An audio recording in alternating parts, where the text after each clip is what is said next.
Hey guys, so I want to do a little video before I go to work.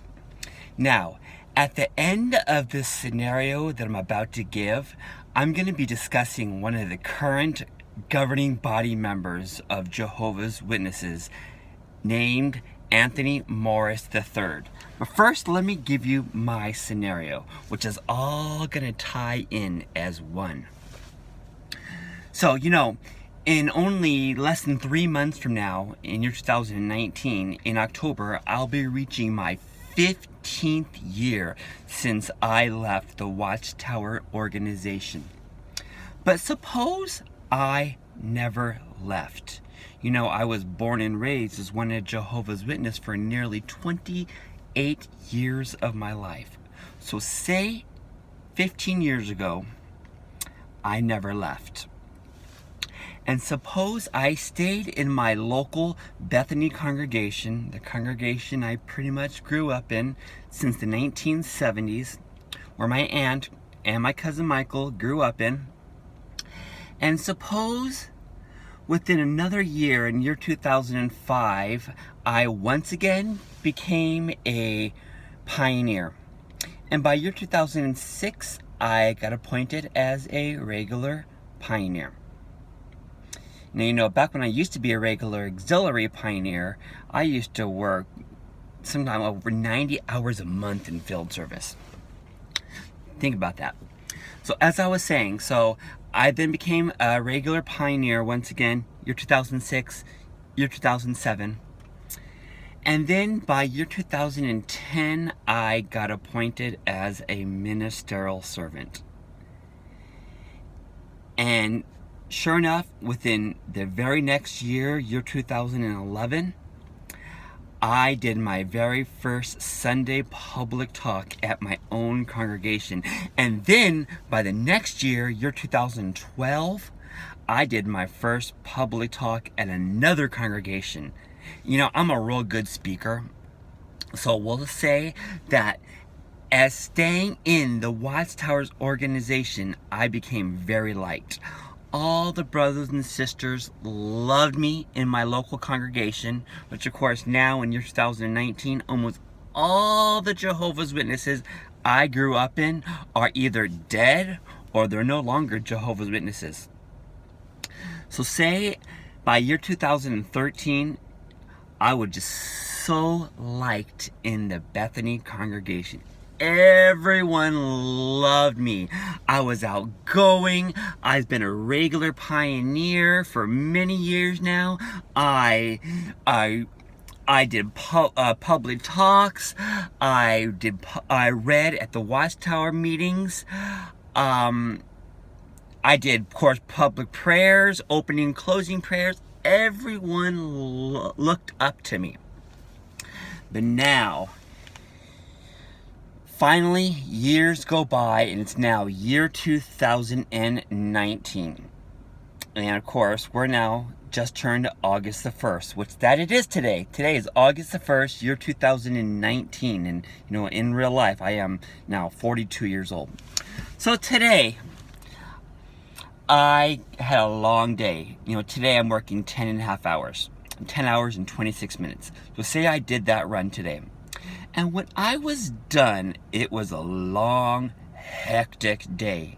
I'm a city bus driver, so I deal with public transportation all day.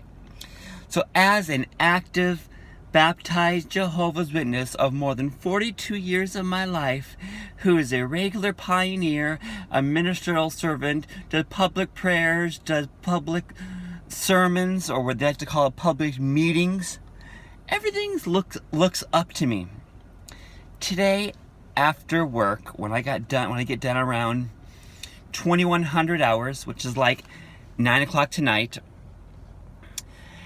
I stopped at a local liquor store. Not a grocery store, not Trader Joe's, not Sprouts, no nice grocery store. I went to a ghetto liquor store in Phoenix, Arizona. So when I got to the liquor store, I looked around. See if I see any familiar faces. Now you all might know what I'm trying to get to. So I look around, I saw no current Jehovah's Witnesses, and sure enough, When the coast was clear, I got one of those shopping carts, and I filled up almost $1,000 worth of expensive bourbon. So of course, while my hands are feeling sweaty and nervous, I got that liquor, put it in my shopping cart. Then I went in line real quickly, make sure no one will come in while I'm getting finished for the day and buying all this liquor, $1,000 worth of bourbon. Sure enough, this random person pops up and says, "Oh, wow, that's a lot of bourbon, a lot of liquor. You must be going to a nice big old party." I smiled and I actually lied and said, "Yeah, I just ignored it. I finally got done. I paid that almost $1,000 of bourbon alcohol. And guess what? This person who approached me while I was paying that liquor, he actually secretly had a camera. We'll call it a camera from his phone. And he filmed me, the whole thing.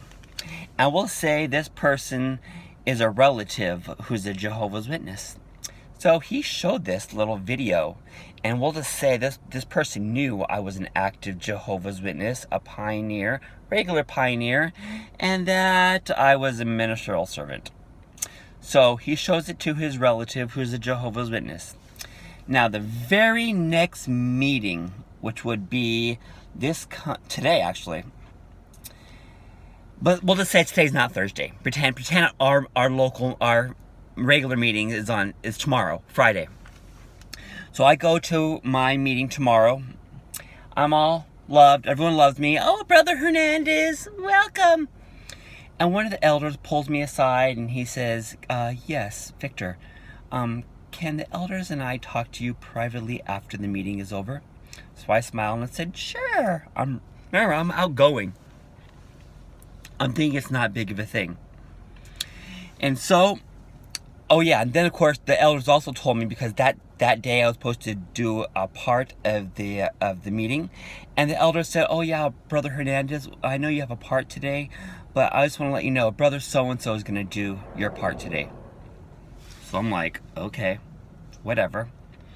So we had the meeting, it's all over, and the elders pull me aside, take me to the conference room, and then they very politely look at me right in the eye and they say, "It's brought to our attention that someone spotted you yesterday buying a large amount of liquor, totaling almost $1,000.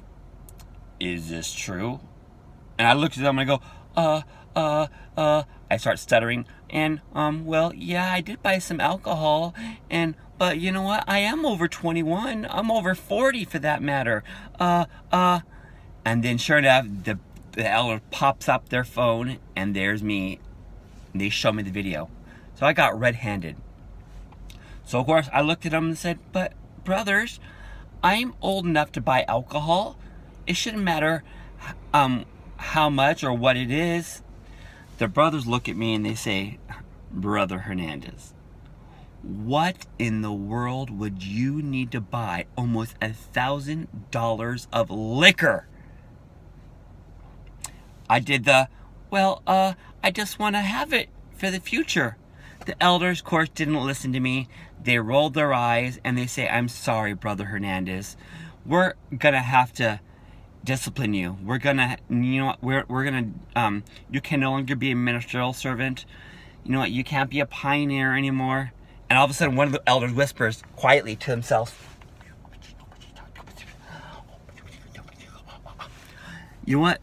It's brought to our attention, Brother Hernandez, and we weren't going to do this, but Brother so-and-so just told me we should.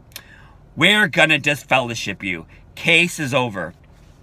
So they disfellowship me. I get shunned. All my relatives, all my Jehovah's Witnesses, the very next Sunday, which is this coming up Sunday, they make the public announcement.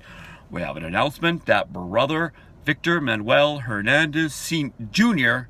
has been disfellowshipped." The shock of everyone's face. Now, there's a point to this story. And I think you ex-Jehovah's Witnesses and the Jehovah's Witnesses out there who's watching this video know what I'm about to tell you. So about 4 months ago, sometime in year 2000, actually not year 2019, but sometime in March of year 2019, which is about 4 months ago, Anthony Morris III, also known as Tight Pants Tony, went from Warwick, New York, drove one way, crossing the border into New Jersey over 50 miles one way, and got spotted and filmed. And he bought almost $1,000, or should I say $900 worth of bourbon all by himself. He wore a trench coat, it looks like a raincoat, a hat.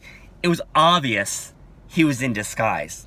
And he got filmed and he got shown. Now, let's ask this question. Did the governing body member, Anthony Morris III, also known as Tight Pants Tony, get disciplined, reprimanded because he bought all this amount of liquor? Of course not. But of course, the point of this story is, if that was any other Jehovah's Witness out there, no matter if you are a pioneer, a ministerial servant, even an elder, I guarantee you this, they would have been disciplined. They would either have been private approved, public approved, or of course, their infamous disfellowshipping. So this is what we call the finest form of hypocrisy. If it was any other Jehovah's Witness, they get crapped on. But if you're, of course, if you're a governing body member, oh no, no discipline for him. Don't do it, don't do it, don't do it. But then they do the same thing. You know what, the Jehovah's Witnesses, we all know it.